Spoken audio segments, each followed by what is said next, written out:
Hi, good morning. It is your girl, Miss Scarlett. Oh, hell no. I am coming in with a very quick video. This was an interview that was held by NBC News with Dr. Martin Luther King Jr. 11 months prior to his assassination. The reason why I am doing this video is because it points out a lot of things that I've always thought over the years. I always question myself as to why during this time, the videos that we see on the internet these days are always in black and white. Have you ever wondered why most videos of Dr. Martin Luther King's speeches, the rallies are always in black and white, as if it was so long ago? But during this time, movies were actually shot in color. For example, the movie in 1965, the top grossing movie in 1965 was The Sound of Music. And The Sound of Music was in full color. So why in 1967 and other years, Dr. Martin Luther King is always in black and white? I hate to tell you all this, and I'm kind of ashamed, but the reason why I wanted to show you all this video is because it is actually full color at Ebenezer Baptist Church here in Atlanta, Georgia, and this is my first time ever seeing a video of Dr. Martin Luther King in color. And lastly, the reason why I wanted to share this video with you is because we're still on this installment plan. We're still seeking for equality here in the United States of America. Dr. Martin Luther King made a lot of great points during this interview. White people in this country, and I'm talking about non-segregationists, people devoid or thinking they're devoid of racism.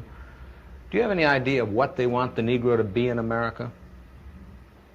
Well, it depends on the level that we are talking here, because I think you have to make a distinction between the people who are genuinely and absolutely committed in the white community on the question of racial equality. And I must confess that I think they're in a very small minority. I think the vast majority of white Americans will go but so far. It's a kind of installment plan for equality, and they are always looking for an excuse to go but so far. Why are they looking for the excuse? What is it about the Negro? I mean, every other group that came as an immigrant somehow, not easily, but somehow got around it. Is it just the fact that Negroes are black? That's a part of it, and that grows out of something else. You can't thingify anything without depersonalizing that something. If you use something as a means to an end, at that moment you make it a thing and you depersonalize it. The fact is that the Negro was a slave in this country for 244 years. That was a willful thing that was done. The Negro was brought here in chains, treated in very inhuman fashion, and this led to the thingification of the Negro. So he was not looked upon as a person. He was not looked upon as a human being with the same status and worth as other human beings. And the other thing is that human beings cannot continue to do wrong without eventually rationalizing that wrong. So slavery was justified morally, biologically, theoretically, scientifically, everything else. And it seems to me that white America must see that no other ethnic group has been a slave on American soil. That is one thing that other immigrant groups haven't had to face.